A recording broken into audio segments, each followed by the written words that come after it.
Okay, so we're what is this, like history class? We about to get like a little brief history lesson or something. What's going on with this? Yo, this says 5 reasons why you shouldn't mess with the USA. Yo, YouTube, what is going on? We have another video for that ass. Like I said, we're gonna do things a little different. All right, we're gonna shake things up.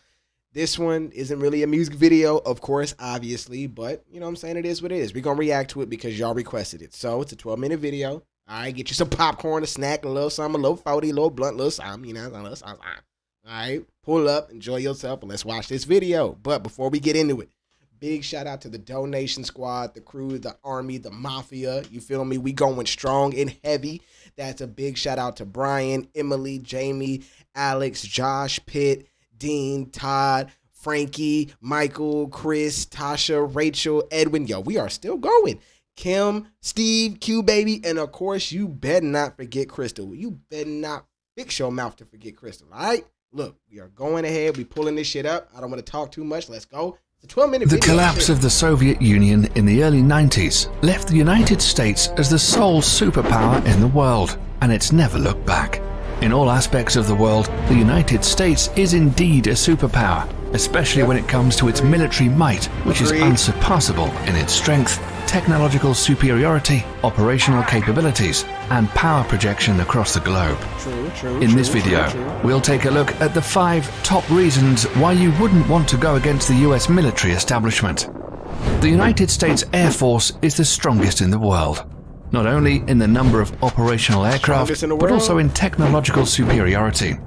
The country currently operates a total of over 15,000 military aircraft, combining all the branches of the military service, including the US Navy, US Army, Coast Guard, and the US Marines. As of 2017, the US Air Force alone has a fleet of over 5,300 aircraft, 406 intercontinental ballistic missiles, and 170 military satellites, greater than any other country in the world. The USA has the largest number of stealth aircraft designed to be silent killers and untrackable by the radar defense systems of most countries in the world. Some of these stealth aircraft include air superiority fighters such as the F-22 Raptor and the F-35 Joint Strike Fighter, heavy bombers such as the B-2 Spirit. In fact, the United States pioneered this technology in the 1980s with the introduction of the F-117 Nighthawk stealth attack aircraft. Stealth aircraft are designed to avoid detection using a variety of technologies that reduce radar reflection from ground, sea, or air-based radar antennas, thereby reducing its radar cross-section, or RCS. This revolutionary technology allows a 5th-generation aircraft, such as the F-22 Raptor, with a max takeoff weight of 83,500 pounds, to have a radar cross-section of just 0.0001 meters squared, about the size of a bumblebee. What's more insane is that the massive B-2 bomber also has the same radar cross-section as the F-22 Raptor. Thus, it becomes extremely difficult to track stealth aircraft. Even if the enemy spots them on their radar scopes, it's a whole other story to successfully track them and register a missile kill. The whole idea behind this technology is to break the chain in which a conventional surface-to-air missile defense system works. It's the same reason countries like China and Russia are also hard at developing their own stealth fighter, the Chengdu J-20 and the Sukhoi Su-57, respectively. These aircraft will allow the US Air Force to assert its air superiority over any battlefield of the future, and we all know that control of these skies is the biggest decider in any war. The next reason why any country going to war with the US military should think twice is because of the strength of the US Navy and its dominance over the world's ocean, especially the Navy's supercarriers. The US Navy currently operates 11 nuclear-powered Nimitz-class supercarriers, which is the largest aircraft carrier fleet in My bad, I was that distracting kid in all the classes, my fault. the world. The only Navy that can come close in terms of technological advancement is probably the Want to have a side hustle bringing you an additional income stream, but you don't want to have to build websites or funnels. The Royal Navy of the United Kingdom, but they only have 2 operational carriers. The Nimitz class of carriers has a displacement of over 100,000 tons and can carry a complement of up to 70 aircraft. They're literally a floating small town in the ocean with its own airport. The Nimitz-class carriers in themselves are extremely potent in the ocean. A small town in the ocean. Offensive weapons, but the way they operate in what is called the carrier strike groups makes these ships even more deadly. A carrier seldom deploys alone. There are always a fleet of surface and underwater assets surrounding them and forming a strike group. These include guided missile cruisers, a destroyer squadron, attack submarines, and other support vessels. Together, they project the power of the carrier and at the center of the group forward towards the enemy. While the carrier is carrying out its offensive role with the use of its air wing, the other ships are responsible to protect its flanks against any enemy attack. This combination of offensive and defensive strategy makes the US carrier strike group almost impenetrable. The United States Navy maintains 9 such carrier strike groups, 8 of which are based in the United States and 1 that's forward deployed to Japan. For over 50 years, this has been the principal element of US power protection, and the Nimitz class of supercarriers are at the center of it all.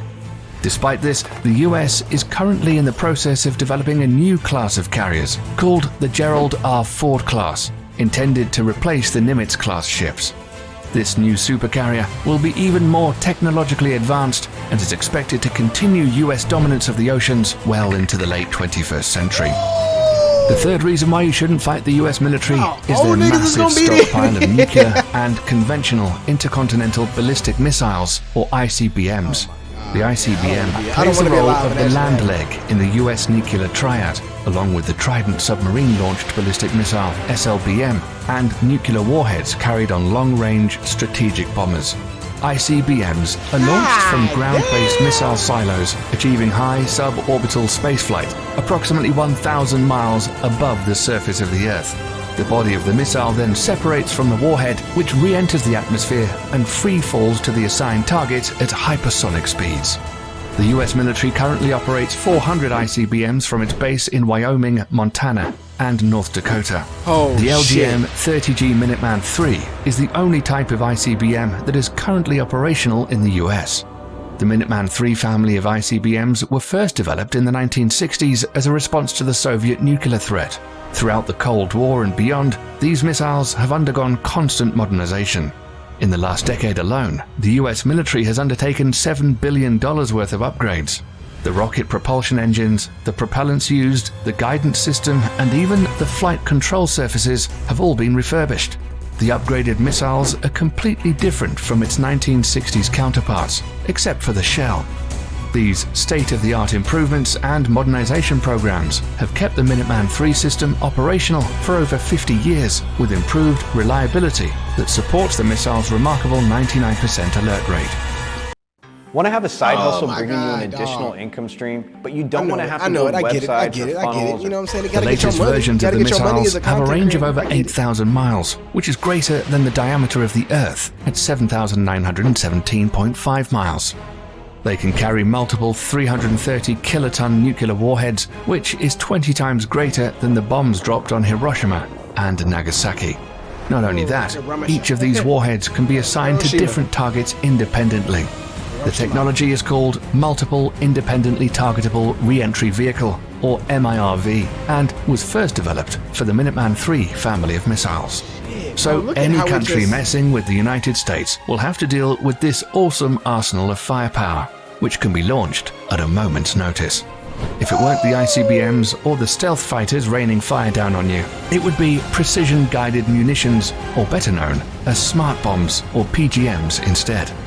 This is another big reason why not messing with the US military is a good idea.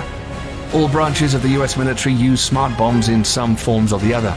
These weapon systems are designed to be precise and hit a specific target with maximum efficiency. These bombs are so effective that during the First Gulf War, PGMs comprised only 9% of weapons fired, but accounted for 75% of all successful hits. Since then, for the US military at least, the days of normal artillery shells and unguided bombs are long gone. Nowadays, the military uses PGMs from air, ground, and sea. Precision-guided munitions come in various forms and use different kinds of technologies to achieve precise hits. A large majority of PGMs use the Global Positioning System, or GPS, of satellites to guide their trajectory to target. However, sometimes this becomes a problem as GPS coverage is not always reliably available everywhere across the globe, or bad weather conditions can hinder operations. Thus, the Office of Naval Research, the Naval Surface Warfare Center, and the Army Research Laboratory have all coordinated to develop the first ever artillery-fired smart munition that will not use GPS guidance. The project is known as Moving Target Artillery Round, or MTAR for short. The MTAR shell can be guided onto stationary as well as moving targets in both land and sea, using a combination of guidance technology. The best part is that these shells can be fired from the existing M777A2 155mm towed howitzer and the M109A7 Paladin integrated management self-propelled 155mm artillery systems already in use by the US military. I ain't gonna remember none of these names. The shells will also feature an extended range of 40 to 60 miles using rocket boosters to propel them. Once finished, it will afford the US military another potent weapon system that outclasses others around the world. Lastly, the fifth and final reason why you shouldn't fight the US military is drones.